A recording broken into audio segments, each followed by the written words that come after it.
j'ai démarré le trading de PropFirm avec l'espoir de valider mon premier compte en un mois. Ça s'est pas du tout passé comme ça, je t'explique tout. Salut, c'est Vince, je vais te raconter comment j'ai commencé donc mon premier challenge avec la PropFirm Top Step, comment je l'ai complètement foiré au début et surtout comment j'ai réussi finalement à valider ce premier compte. Donc au départ, j'ai choisi Top Step parce que c'était 135 $ sur abonnement. Donc je me suis dit, moi mon objectif c'est de le passer en un mois.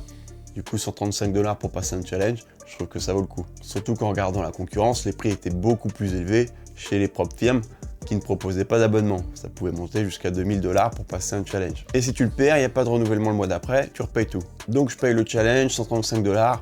Il me propose un certain nombre de logiciels. Et là, je sais pas pourquoi, j'avais envie de passer sur Cantower, qui est un logiciel qui te permet de passer les ordres sur le marché.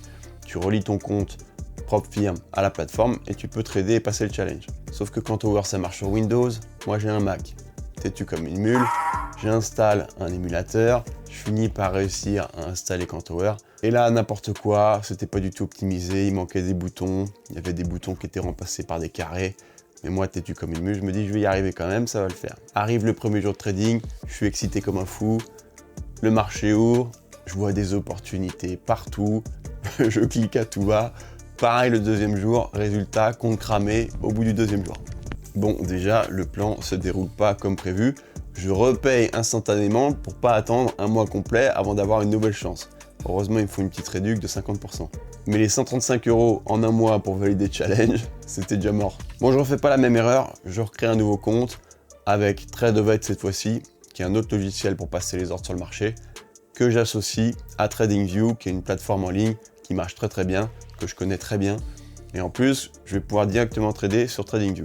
À ce moment-là, je suis beaucoup plus confortable pour trader. Bon, c'est pas parfait, il y a quelques petites déconnexions entre Tradeovate et TradingView. Parfois, il y a des ordres qui sautent. Parfois, quand je veux déplacer mes stop-loss, mes TP, ça déconne un peu. Mais globalement, c'est quand même beaucoup plus confortable. Donc à ce moment-là, je tradais le Dow Jones, le Nasdaq.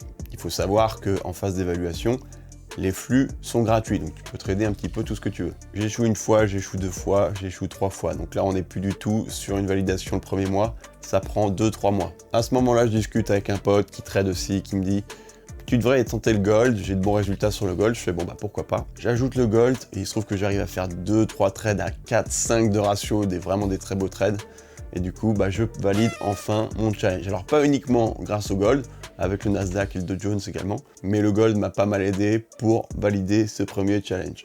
Donc à ce moment-là, il y a une petite phase d'euphorie, je vais pas le cacher, c'est le premier challenge, on valide enfin. Si on regarde un peu les statistiques qui sont non officielles, il n'y a pas tant de monde que ça qui valide des challenges, donc on se dit qu'on est quand même sur la bonne voie. Donc déjà, c'est là qu'on comprend un peu comment ça fonctionne les PropFirm.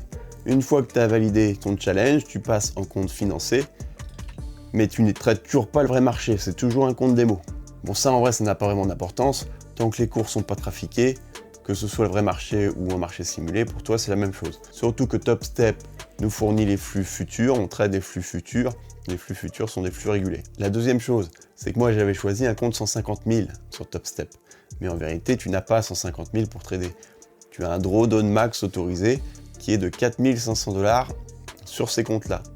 Donc si tu perds 4 500 $, le compte est cramé.